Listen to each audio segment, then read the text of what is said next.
So, hello, what's up guys? Samahan niyo ulit ako sa aking adventures. So, nakikita niyo yung magandang isla na yan guys. Yan ang tinatawag sa amin na Little Palawan.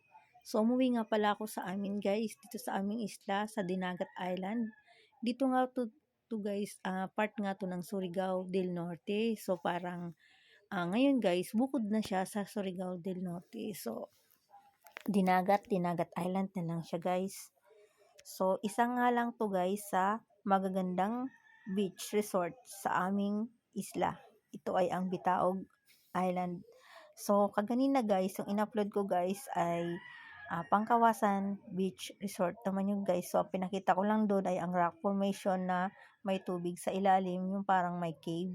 So, dito naman guys, i-full video ko kayo dito guys, yung kunting pitik lang yan guys. So, ipapakita ko sa inyo guys para makita nyo guys kung gaano kaganda ang aming isla rito. Kay subukan nyo rin guys na mag-explore at mag-vacation dito guys kasama ang inyong family. So,